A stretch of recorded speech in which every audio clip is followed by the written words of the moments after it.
جب میں اپنی بہن کی زندگی کے بارے میں سوچتی ہوں تو دکھی ہو جاتی ہوں۔ کہاں شہر کی پرورش کردہ لڑکی اور کہاں دیہات کی کٹھن زندگی۔ دیکھتی آنکھوں اور سنتے کانوں سے اردو وائس سینٹر کی طرف سے میری پیاری یوٹیوب فیملی کو خوش آمدید۔ باجی بہت خاموش طبع اور نیک اتوار تھیں۔ ہم سوچ بھی نہیں سکتے تھے کہ وہ کوئی ایسی حرکت کر سکتی ہیں جس کے باعث خاندان کی عزت پر حرف آئے۔ ہوا یوں کہ والد کو گھر کے لیے ٹھیکیدار کی ضرورت پڑی۔ انہوں نے ایک دوست سے تذکرہ کیا۔ وہ ایک نوجوان ٹھیکیدار کو لے کر آئے جس کا نام حسام تھا۔ والد نے معاوضہ طے کیا اور کام ان کے سپرد کر دیا۔ حسام نے بتایا کہ کام کی تکمیل میں تقریباً 6 ماہ لگ سکتے ہیں۔ ابو نے منظوری دے دی اور ٹھیکیدار صاحب مزدور لے کر آ گئے۔ ابو سارا دن اپنے کاروبار میں مصروف رہتے اور ٹھیکیدار دن بھر ہمارے گھر پر کام کرتے۔ شام کو ابو آ کر کام چیک کر لیتے تھے۔ وہ حسام کے کام سے مطمئن ہو گئے تو رفتہ رفتہ اس شخص کا اعتماد قائم ہو گیا۔ وہ دیانتداری سے کام کر رہا تھا۔ والد اس کی قدر کرنے لگے۔ انہوں نے امی جان کو ہدایت کر دی کہ ٹھیکیدار کو دوپہر کا کھانا اور چائے وغیرہ دیا کریں، ان کا خیال رکھا کریں۔ والدہ نے ایسا ہی کیا۔ انہی دنوں امی کو اچانک گردے میں تکلیف ہوئی اور انہیں ہسپتال میں داخل کرنا پڑا۔ ہم اسکول کالج میں ہوتے، امی اسپتال اور باجی ملازمہ کے ساتھ گھر پر ہوتی۔ وہ امی کا کھانا ہسپتال بھجواتی اور حسام کو بھی کھانا دے دیا کرتی۔ وہ بیڈ روم میں بیٹھ کر کھانا کھا لیتا۔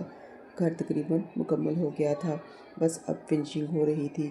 بجلی کی فٹنگ کے لیے کبھی کبھی حسام گھر کے اندر آتا جاتا تھا۔ جب گھر میں اور کوئی نہ ہوتا تو وہ باجی سے بات کر لیا کرتا۔ اسی طرح دونوں میں بات چیت کا آغاز ہو گیا۔ میری بہن بہت سیدھی سادی تھی۔ یہی سادگی اس کی تباہی کا باعث بن گئی اور وہ جلد حسام کی شادرانہ چال کی زد میں آ گئی۔ اس شخص نے ان کا اعتماد کیسے جیتا خبر نہیں۔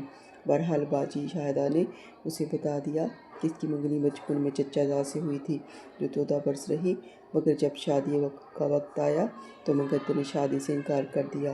وہ اپنے کالج کی کسی لڑکی کو پسند کرنے لگا تھا۔ اس انکار سے ان کے دل کو صدمہ پہنچا۔ اس کے بعد کافی رشتے آئے مگر انہوں نے ٹھکرا دیے۔ اب اس کی عمر 30 برس ہونے کو تھی مگر کوئی ڈھنگ کا رشتہ نہیں آتا، بلکہ رشتے آنے ہی بند ہو گئے۔ یوں وہ تنہائی محسوس کرتی تھی۔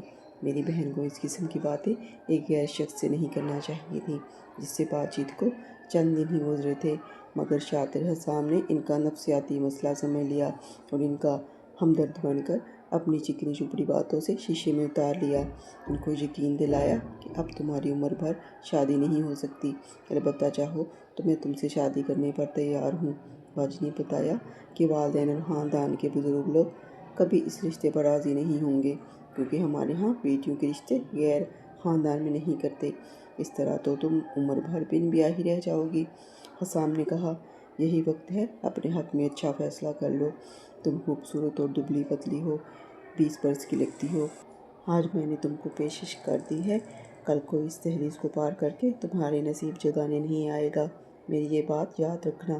اس نے کچھ اس طرح سے عدم تحفظ کا خوف میری بہن کے دل میں بٹھایا کہ وہ خود کو غیر مددگار سمجھنے لگی۔ اس کو پسند کرتے ہوئے اس کے لیے بے چین رہنے لگی۔ ادھر اپنے بزرگوں کا خوف تھا کہ رشتے کے لیے راضی نہ ہوں گے اور کچھ ماہ بعد جب تعمیری کام ختم ہو جائے گا تو حسام اپنے گھر چلا جائے گا اور کبھی ہمارے در پر لوٹ کر نہیں آئے گا۔ یہ سارے عوامل تھے جس کی وجہ سے میری سادہ دل باجی سنجیدگی سے حسام کے بارے میں سوچنے پر مجبور ہوئیں، بلکہ سچ مچ اس کی محبت میں گرفتار ہو گئیں۔ جمعے کو مزدور چھٹی کرتے تو ٹھیکیدار بھی نہ آتا۔ یہ دن کاٹنا شاہدہ باجی کے لیے مشکل ہو جاتا۔ میری باجی واقعی بہت خوبصورت تھی۔ ایسی بات نہ تھی کہ ان کے لیے مستقبل میں کسی اچھے گھر سے رشتہ نہ آتا۔ میرے والدین، چچا چچی سبھی کوشش کر رہے تھے۔ والد صاحب کا شہر میں ایک مقام تھا، لوگ ان کی عزت کرتے تھے، ان کو جھک کر سلام کرتے تھے، مگر باجی بزرگوں سے مایوس تھی، لہذا کسی کمزور لمحے میں انہوں نے حسام کے اس منصوبے کو مان لیا کہ وہ دونوں کسی بڑے شہر جا کر شادی کر لیں اور باقی زندگی ایک دوسرے کے ساتھ ہنسی خوشی گزاریں۔ خدا جانے حسام نے اس بات کے لیے شاہدہ باجی کو کیسے راضی کیا۔ یہ میری عقل میں آنے والی بات نہیں۔ اتنے قلیل عرصے میں وہ اس قدر اس اجنبی پر بھروسہ کر کے اس کے ساتھ جانے پر تیار ہو گئی، اور ہم کوئی لمبی نہ ہوا کہ گھر میں کیا کھچڑی پک رہی ہے۔ امی ہسپتال سے گھر آئیں۔ وہ تمام دن اپنے کمرے میں لیٹی رہتی تھی۔ ان کے گردے کا آپریشن ہوا تھا اور اب ڈاکٹر نے ان کو مکمل آرام کا مشورہ دیا تھا۔ میں سارا وقت امی کے قریب ہوتی اور گھر کی تمام دیکھ بھال شہدہ باجی کرتی تھی۔ تعمیر کا کام آخری مرحلے میں آ گیا تھا۔ ابو نے حسام کا حساب کتاب کر دیا تھا۔ اب ایک دن کا کام باقی تھا۔ مزدور تمام چلے گئے تھے، صرف ایک آدھ بلب اور ٹیوب لائٹوں کی فٹنگ باقی رہ گئی تھی۔ اگلے روز حسام نے ہمارے گھر سے رخصت ہو جانا تھا۔ رات کے کسی پہر جب گھر والے سو گئے تو باجی نے کپڑوں کا ایک بیگ تیار کیا۔ اسی وقت ہماری بوڑھی ملازمہ کی اچانک آنکھ کھل گئی۔ گرمیوں کے دن تھے۔ جس کو گرمی زیادہ لگتی وہ صحن سے اٹھ کر چھت پر رکھی چارپائی پر جا کے سو جاتا۔ اس روز میرے دونوں بھائی اور بہن چھت پر تھے، امی ابو اے سی والے کمرے میں اور میں صحن میں سو رہی تھی، جبکہ آپا بھی اور باجی کی چارپائی بھی صحن میں تھی۔ میری تو آنکھ نہ کھلی مگر آپا بھی کی آنکھ کھل گئی۔ وہ باجی کی چارپائی خالی دیکھ کر برآمدے میں گئی جہاں باجی بیگ لیے کھڑی تھی۔ آپا بھی نے تعجب سے سوال کیا، شہدہ بیٹی تم ابھی تک نہیں سوئی، کہاں جا رہی ہو اس وقت؟ ارے اماں اوپر جا رہی ہوں سونے کے لیے، یہاں گرمی سے نیند نہیں آ رہی اور مچھر بھی کاٹ رہے ہیں، تم سو جاؤ۔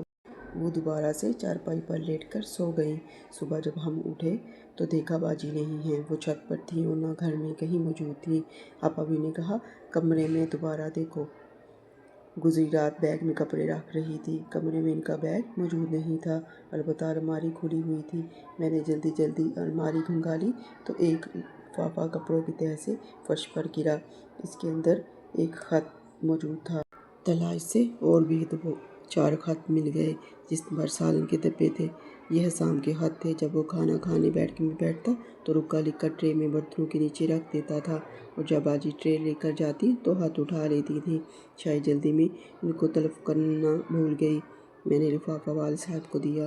انہوں نے ان تحریروں کو پڑھتے ہی بھانپ لیا کہ کیا ہو گیا ہے۔ وہ بہت زیادہ پریشان ہو گئے۔ اسی وقت چچا جان آ گئے۔ والد نے ان کو بتا دیا کہ شہدہ گھر سے غائب ہے۔ انہوں نے مشورہ دیا کہ ابھی چل کر پولیس میں رپورٹ لکھوا دیتے ہیں، ایسا نہ ہو کہ دیر ہو جائے، ابھی یہ اپنے علاقے سے دور نہیں گئے ہوں گے۔ دونوں نے پولیس اسٹیشن جا کر رپورٹ درج کروائی۔ پولیس نے 40,000 روپے اسی وقت لے لیے اور کہا کہ فکر نہ کریں، ہم ہر جگہ اطلاع کرا دیتے ہیں، شہر کی ناکہ بندی ہو جائے گی۔ والد صاحب نے باجی کی تصویر بھی ان کو دے دی اور حسام کا حلیہ لکھوا دیا۔ اب ادھر کی سنیے۔ میری دلیر بہن رات کو گھر سے نکلی تو قریب ہی ہمارا دوسرا مکان تھا جو عرصے سے بند پڑا ہوا تھا۔ والد صاحب کا خیال تھا کہ اس کی بھی از سر نو تعمیر کروا کر اسے مردانہ یعنی ڈیرہ بنا لیں گے۔ باجی شہدہ نے گھر سے نکلنے سے قبل اس پرانے مکان کی چابی اٹھا کر پرس میں رکھ لی تھی۔ رات کو اس مکان کا تالا کھولا اور اندر چلی گئی۔ شاید وہ حسام سے اس پرانے مکان میں پہلے ہی ملاقات کر چکی تھی۔ مکان میں چونکہ کوئی رہتا نہ تھا لہٰذا اس میں نہ فرنیچر تھا اور نہ لائٹ پانی کا کنیکشن تک بحال نہ تھا، البتہ بلیاں چکر لگا جاتی تھیں۔ طے شدہ پروگرام کے مطابق باجی وہاں بیٹھ کر حسام کا انتظار کرنے لگی جس نے آدھی رات کو آ کر ان کو لے جانا تھا۔ وہ اکیلی انتظار میں بیٹھی رہی مگر حسام نہ آیا، البتہ ایک ٹوٹی ہوئی کھڑکی سے بلی کودی تو وہ ڈر گئیں۔ بلی کے پیچھے گلی کا کوئی کتا بھاگا تھا۔ وہ دروازے کے قریب آ کر بھونکنے لگا تو باجی اور خوفزدہ ہو گئی۔ مکان میں گپ اندھیرا تھا۔ یوں بھی میری بہن اتنی نڈر نہیں تھی، گھر سے تو کبھی اکیلی نکلتی بھی نہ تھی۔ رات کو ڈراؤنی کہانیاں سننے سے گریز کرتی تھی اور جنوں بھوتوں کے خیال سے بھی ڈرا کرتی تھی۔ نہ جانے میری باجی نے یہ خوفناک رات وہاں کیسے گزاری۔ واپس اس لیے گھر نہیں آئی کہ صبح کی پہلی کرن تک امید تھی کہ حسام آ جائے گا۔ جب دن کی روشنی پھیل گئی تو بھی گھر آنے کی جرات نہ کر سکی کہ دیوار کے ادھر سے تمام آوازیں سن رہی تھی، گھر والے انہیں ڈھونڈ رہے تھے۔ گھر میں سے بھی کسی کو خیال نہ آیا کہ وہ اپنے ہی کھنڈر نما گھر میں چھپ نہ سکتی ہوں۔ پولیس حسام کی تلاش میں چل پڑی۔ جہاں جہاں اس کے پائے جانے کا امکان تھا وہ وہاں گئے۔ اس کی تلاش میں چھاپے لگ رہے تھے اور وہ مزے سے اپنی بہن کے گھر میں سویا ہوا تھا۔ شام کو پولیس اس کی بہن کے گھر آ پہنچی۔ جو ہی وہ گھر سے باہر آیا پولیس نے اسے شاہدہ کے اغوا کے الزام میں گرفتار کر لیا۔ شہدہ برابر والے مکان کے اندرونی کمرے میں بھوکی پیاسی دبکی بیٹھی تھی۔ شاید وہ آج کا دن اور حسام کا انتظار کر رہی تھی کہ رات نہیں آ سکا، آج رات آ جائے گا، کوئی مجبوری ہو گئی ہوگی۔ ادھر احتشام کو پولیس تھانے لے گئی۔ صبح تک پوچھ گچھ ہوئی لیکن کچھ معلوم نہ ہو سکا۔ تبھی اس کے بھائی اور والد تھانے آئے اور محلے والوں کو ساتھ لائے۔ پڑوسیوں نے گواہی دی کہ وہ گھر میں ہی موجود رہا ہے۔ اس کے والد نے تب پولیس والوں سے کچھ معاملہ طے کیا اور اسے بے قصور سمجھ کر چھوڑ دیا گیا۔ دوسری صبح والد صاحب کی نظر پرانے مکان کے دروازے پر پڑی جو بند تھا، مگر اس پر پرانا تالا غائب تھا۔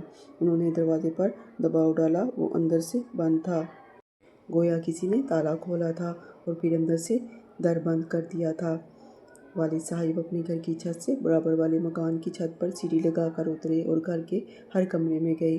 تب اس کو ایک کمرے میں شاہدہ مل گئی جو بھوک، پیاس اور خوف کی وجہ سے بے ہوش پڑی تھی۔ والد صاحب نے خدا کا شکر ادا کیا کہ بیٹی ان کو صحیح سلامت مل گئی تھی، مگر پولیس میں رپٹ لکھوانے اور باجی کو تلاش کرنے کی وجہ سے محلے میں بات نکل چکی تھی اور اس کی عزت کی دھجیاں بکھر چکی تھیں۔ محلے میں ہر کسی کی زبان پر یہی جملہ تھا کہ منظور صاحب کی بیٹی شاہدہ کسی کے ساتھ بھاگ گئی ہے۔ بہرحال والد صاحب شاہدہ کو اٹھا کر گھر لے آئے۔ ان کو ہوش میں لانے کے جتن کیے گئے، منہ میں چمچ سے چائے ڈالی، پھر دودھ کا گلاس کس طرح پلایا۔ اس کی نکاہت دور ہوئی، تب انہیں ہوش آیا۔ ہم خوش بھی تھے اور رنجیدہ بھی کہ محلے میں بھر میں باتیں بن رہی تھیں۔ بات رشتہ داروں تک بھی پہنچی۔ چچا کو بتایا تو یہ بات اس کے پیٹ میں نہ رہ سکی۔ یوں رشتہ داروں میں ڈھنڈورا پٹ گیا اور شاہدہ سبھی کی نظروں سے گر گئی۔ اب محلے کی وہ لڑکیاں بھی ہم سے بات نہ کرتی جس سے کبھی ہم بات کرنا پسند نہیں کرتے تھے۔ گھر والے حتیٰ کہ ملازمہ تک بات بات پر اسے ٹوکتے کہ تم نے کیا کیا، باپ کا سر نیچا کروا دیا۔ وہ سبھی کی نفرت بھرے لہجے سہتی اور چپ رہتی۔ پہلے رشتہ آنے کی امید تھی، مگر جب لڑکی کی شہرت خراب ہو گئی تو اس کی سزا اسے بھی ملی، اس کی دیگر بہنوں بلکہ تمام گھر والوں کو بھگتنی پڑی ہے۔